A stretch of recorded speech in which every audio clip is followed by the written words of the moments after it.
Заслепен следбеник на Палчо, како што го нарече обвинетиот Велибор Манев, ги уништил пиштолот и моторолите со кои комуницирале при убиството на Вања Ѓорчевска. Денешното сведочење на Велибор Манев откри дека во приказната постоело уште едно лице. Манев, кој одговараше на прашањата на адвокатите и на прво осомничениот Љупчо Палевски, кажа дека лицето не учествувало ниту во планирање, ниту во самите убиства, туку дека по целата случка му била дадена само насока да го земе и уништи плавиот ранец, каде што биле овие докази. Манев воено откри и на кој начин се ослободиле од алатот со кој се копала дупката во местноста Бразди. Одма после закупувањето на Вања и пред да ги ставиме алатите во возилото, ги чистеше од рачка до метал со ВД-40 за да ги прикрие трагите.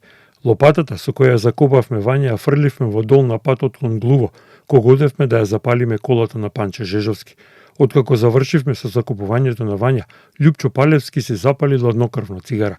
Тогаш го отвори телефонот и виде джева на интернет дека веќе се бара Вања. Палевски го праша Манев и зошто дал два различни искази и како точно знае дека на Панче Жежовски му било пукано во главата. Од каде знам дека е пукано во главата? Знам, затоа што иако е покриена со церада, главата му беше поставена кон отворот на земуницата. Јас бев наведнат да му ги одврзам рацете, па во таа положба знам каде му е главата. Во тој момент прииде и испука во главата. Пукано од левата страна, значи во левата слепоочница. Оттаму знам каде точно е застрелен. Плюс и јавното обвинителство даде докази.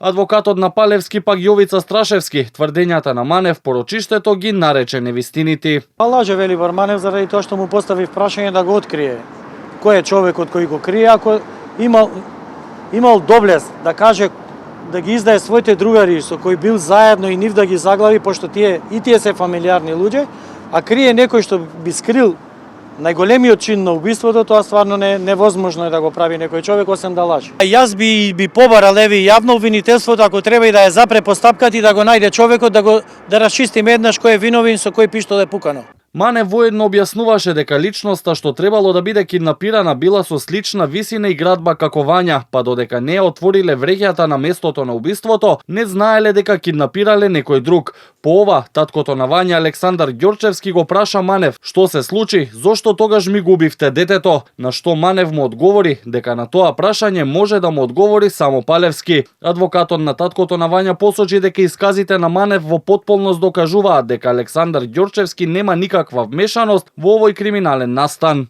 Јас како бранител сум задоволен од исказот на Велибор Манев, бидејќи тој го кажа токму она што е теза на одбраната, дека Александар нема апсолутно никаква врска со овој криминален чин и криминален настан, и големо е знак прашање како и на кој начин е дојдено до тоа да целосно се дефокусира истрагата и да се насочи кон човек кој апсолутно нема никаква врска. Инаку Манев и на следното рочиште ќе продолжи со давање на исказ, но на прашањата на судијата Ивица Стефановски, а потоа на ред за распит е обвинетиот Боре Видевски. Судењето продолжува на 24 март во понеделник.